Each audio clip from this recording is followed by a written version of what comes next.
ఆ రాష్ట్ర సీఎం చుట్టూ 24/7 కట్టుదిట్టమైన హై సెక్యూరిటీ, చీమ చిట్టుక్కుమనడానికి వీల్లేనంత టైట్ భద్రత. ఆయన దేశంలోనే అత్యంత సెక్యూరిటీ స్థాయి అయిన Z+ కేటగిరీ భద్రతను పొందుతున్న కొద్ది మంది నేతల్లో ఒకరు. దీంతో అనుక్షణం ఆయనతో ప్రత్యేక శిక్షణ పొందిన కమాండోలు, లేటెస్ట్ ఆయుధాలు, బుల్లెట్ ప్రూఫ్ వాహనాలు, కమ్యూనికేషన్ జామర్ వ్యవస్థలు, అలాగే రోజంతా ఆయన వెంట ఉండే క్లోజ్ ప్రొటెక్షన్ టీం ఉంటుంది.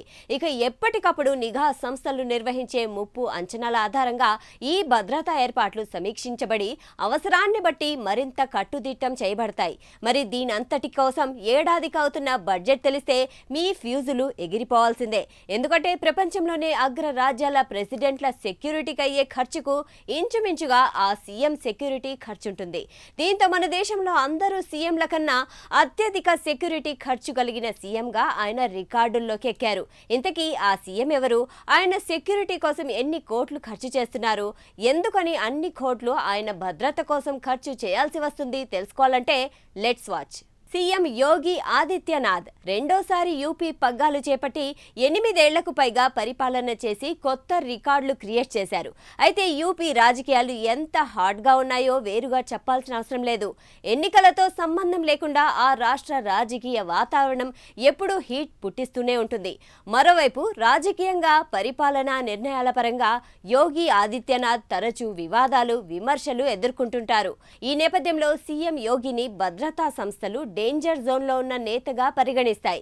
అందుకే భద్రతా లోపం లేకుండా అనుక్షణం కంటికి రెప్పలా ఆయన్ని కాపలా కాస్తుంటాయి. ఎప్పటికప్పుడు నిఘా ఏజెన్సీలు ఇచ్చే సమాచారాన్ని బట్టి భద్రతను మరింత కట్టుదిట్టం చేస్తుంటాయి భద్రతా బలగాలు. అయితే ఈ భద్రత కేవలం ఆయుధాలు పట్టుకున్న సిబ్బందితోనే పరిమితం కాదు.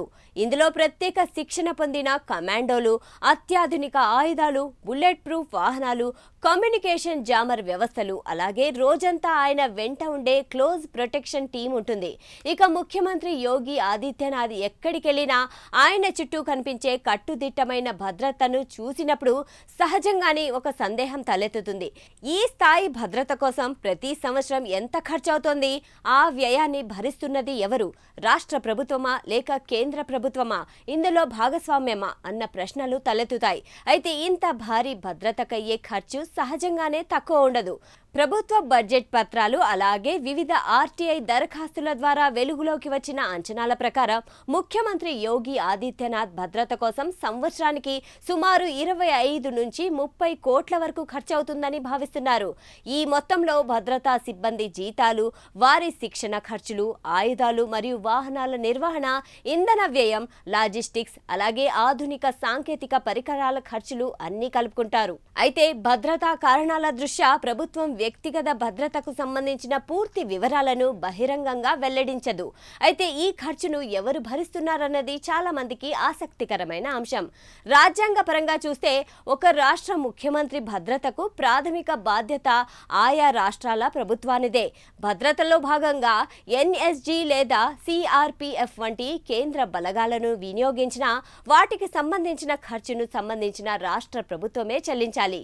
అంటే బలగాలు కేంద్రానికి చెందినవైన ఆర్థిక భారం మాత్రం రాష్ట్ర ఖజానాపైనే పడుతుంది. యోగి ఆదిత్యనాథ్ భద్రతకు సంబంధించిన వ్యయాన్ని కూడా ప్రధానంగా ఉత్తరప్రదేశ్ ప్రభుత్వం భరిస్తోంది.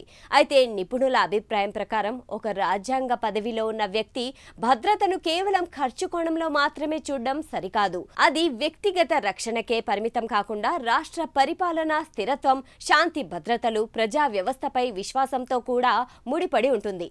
అందువల్ల ఇలాంటి భద్రతా వ్యయాలను ప్రభుత్వం అనివార్యమైన పెట్టుబడిగా భావిస్తాయి.